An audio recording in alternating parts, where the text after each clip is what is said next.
First time I ever seen had a truck here flip. I wouldn't stand anywhere near the front of the truck because it could all come over. Oh, that frame is completely... Buzz Legault snapped, and what he did next left Rick speechless. Buzz wasn't complaining anymore. He stormed out of his rock truck and wordlessly hijacked the excavator, throwing gravel around like he owned the place. He put it bluntly, he was nothing more than Rick's truck mule now, and the whole crew felt the heat. Tune in, because Buzz just blurted out the words no one saw coming, and it'll split the crew in half. A truck, a grudge, and 20 feet of dirt. Buzz Legault looked like he was about to snap. He was stuck again inside that rock truck, bouncing around like popcorn in a hot pan. The seat barely had any padding left. The steering wheel had teeth marks from all the frustration chewed into it. Every bump on that loop road sent a jolt through his back. His knees felt it, his shoulders felt it, and that road just didn't quit. It was long, 2,000 feet of bone-rattling mess. But what happened next changed the entire season. 4 trucks were running non-stop, hauling waste, chasing that gold vein they knew was close. Less than 20 feet to go, that's what the survey said. They were nearly there. But that didn't make it easier. It made it worse. Every inch was harder than the last. And Rick's crew, bare bones, small, everyone had to pull double. Some had to pull triple. There was no room for tired, no space for slowing down. And Buzz? He wasn't hiding how he felt about it. Buzz didn't sign up to be a truck driver. Not in his mind anyway. He saw himself in the excavator, fine-tuning slopes, cleaning out the ditch lines, maybe turning wrenches or keeping the wash plant tuned. But this, stuck in that rattling cab hauling 90 loads a day, that wasn't it. He hated that truck, said it loud, said it often, called it names, laughed about how he ripped his pants on that road, blamed the ruts, blamed the truck, blamed the dust, anything but himself. By midday, he couldn't take it anymore. He jumped out and climbed into an excavator. Nobody asked him to. He just did it. Said the road needed more rock. Threw down chunky gravel like it was pay dirt, still grumbling, still throwing side looks at the truck he ditched. Someone mentioned his title, foreman. Buzz didn't say it out loud, but it was written all over his face. He felt passed over, like he should be calling shots, not running laps. The truth? The crew noticed Buzz used to show up first. Now he was dragging, used to roll out at 4:30 in the morning, full throttle. Now, not so much. Sometimes they found him already in the machine, engine cold, eyes half closed. Looked like sleep, and probably was. The others were busting their backs, and Buzz, napping right in front of them. It didn't sit well. Rick tried to brush it off at first, tried to keep things rolling, but the air got heavy. People started talking. Jokes turned into jabs. One guy said Buzz's machine looked more like a bed than a workhorse. Another said they should fit curtains and a pillow in there. It wasn't funny anymore. Then came the radio call. Another complaint about the road, Buzz crackling through, saying his phone thought he was in a crash because of the bumps. He wasn't wrong, that road was rough, rutted to death from all the hauls. But Rick had heard enough complaining. Not from Buzz, not today. Rick pulled him aside, out of earshot but not out of sight, told him straight. The crew was tired, but they were showing up. They were in the machines, doing what had to be done. They weren't napping, they weren't checking out, and Buzz? He was sending the wrong message, loud and clear. Buzz pushed back, said he built the project, said Vegas Valley was his baby, that he started the work up top, that now he was being pushed out of the role he wanted. Rick didn't blink. Told him this wasn't about feelings, this was about getting it done. Said Buzz wasn't pulled from the top to punish him. Said he was moved because he was the only one who could do more than one thing. That was the deal. That was the job. Buzz wasn't happy about that, you could see it. His jaw locked up, he stopped making eye contact. He stood there like he had bricks in his boots. Rick kept going, said this wasn't a big crew. They didn't have extra hands. They didn't have the luxury of everyone sticking to one role. If someone had a free seat, they filled it. If someone had the skill, they used it. Simple as that. There weren't 100 workers out there, not even close. 5, maybe 6 on a good day. That meant every person mattered. If one checked out, the rest felt it. If one fell behind, the others had to carry the load. That's how operations crumble. Not with one big blow, with small cracks that nobody wants to admit are there. Rick looked Buzz in the eye. told him they needed him. Not just there in body, but really there. Working, moving, leading if he still wanted to. Rick said Buzz was a big part of the team last year, that he meant it when he said it, that he didn't want to lose him. But things had to change. Buzz didn't say much, just stood there, arms crossed, eyes burning. Rick reached out for a hug. Buzz gave him one, quick, tight, but the tension, still thick. You could swing a shovel through it. They went back to work. Truck still rolling, still hauling up and down that broken loop road, still chasing gold that was less than 20 feet away, still tired, still stretched thin. And Buzz? He climbed back into the cab. This time, quiet. No yelling, no muttering. Just him, the wheel, and that same busted-up road. The rest of the day went on like that. Slow, grinding, but steady. Rick said the air was clear. Maybe on his side. But Buzz? Hard to tell. He moved different. Less fight, more routine. Like someone punching a clock, not chasing a prize. What happened up at Paradise Hill would test a different crew in a different way. Tony Beets versus the clock. Trouble kicked off fast up at Paradise Hill. Tony Beets had a serious problem brewing.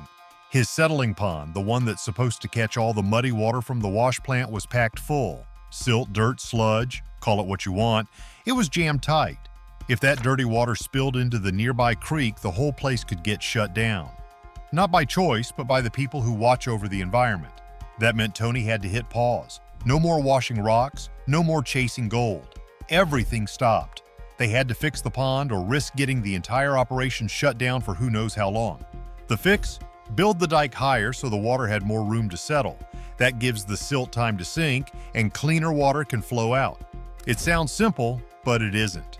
Not when the pond is already full and the season is nearly over.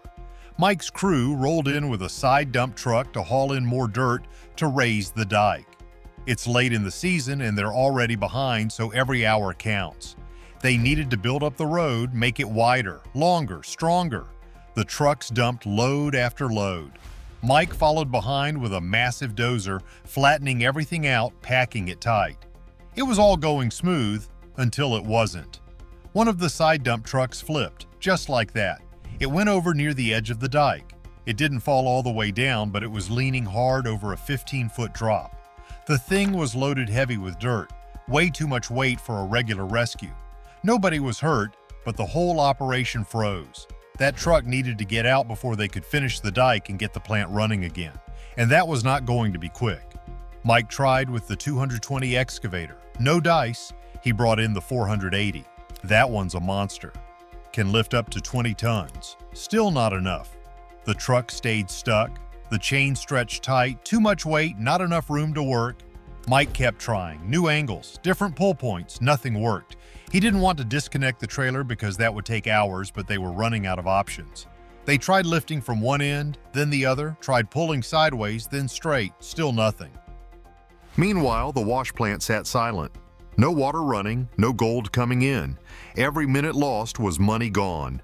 Tony had not seen a single ounce come through in more than 24 hours. He needed that plant running again, fast. Eventually, they gave up and disconnected the trailer. It was the only way to move forward.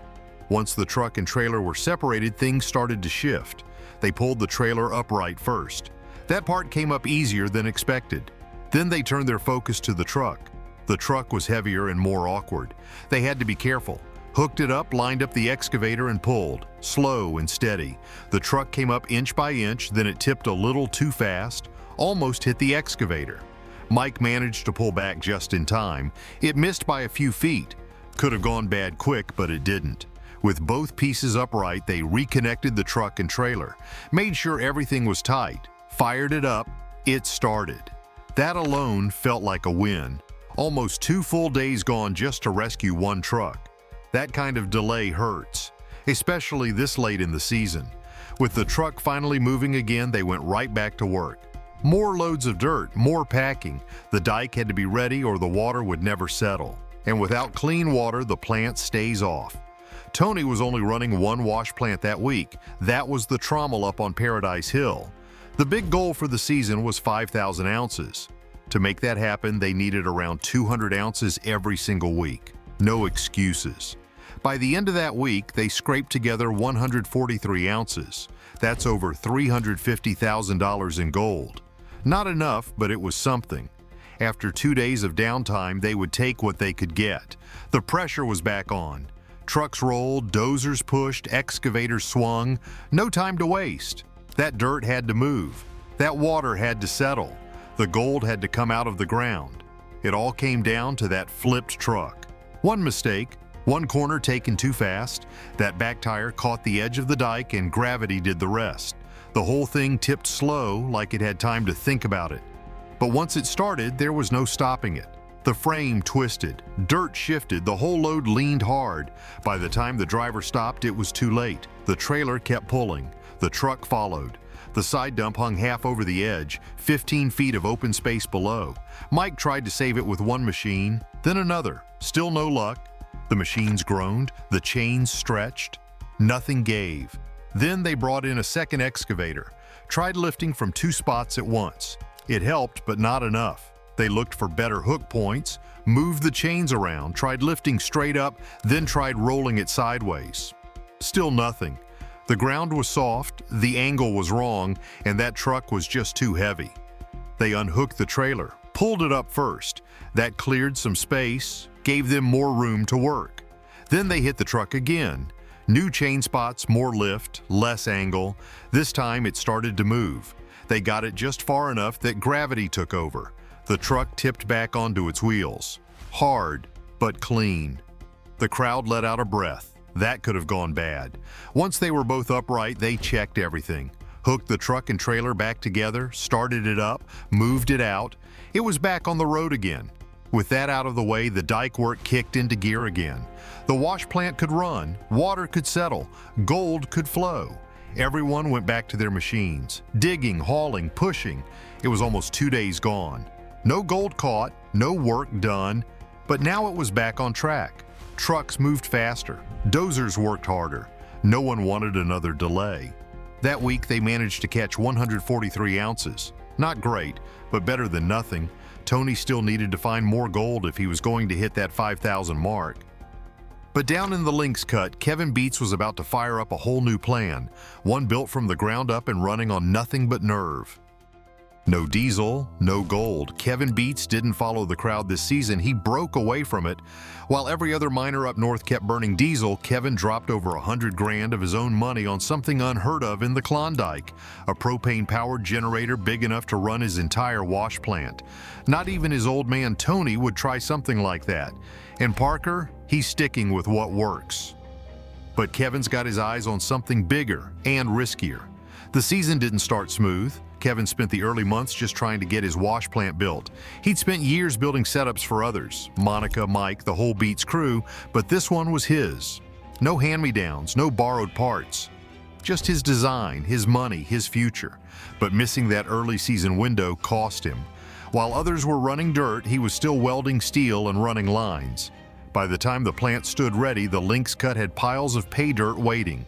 All Kevin needed was power. And that's where the propane gamble came in. 2 massive tanks, 1,000 gallons each, hooked into a 120 kilowatt generator. That's enough to light up a full mining spread if it worked. It was a cleaner, quieter, and supposedly smoother option, but untested out here. If it failed, Kevin wasn't just down on fuel, he'd lose the whole season. When the moment came, he fired up the generator, swung the loader over, and dropped in the first scoop. Conveyor hummed, water sprayed, and the screens shook to life. It felt like a win until it wasn't. Dirt started sliding off the belt before hitting the pre-wash. No water up top, nothing was landing right. The whole setup choked before it got going. Kevin shut it down, diagnosed it fast, angle on the conveyor was off. Dirt wasn't making it far enough, and water couldn't catch it. They raised the belt, pushed it forward, tried again. It took hours of trial and error. Lift here, tilt there. Finally, the pay dirt landed where it should. Water slapped it clean, the shaker deck came alive, and for the first time, the plant started running like it was meant to. And that's when it hit him. His own pay, in his own plant, running off his own system.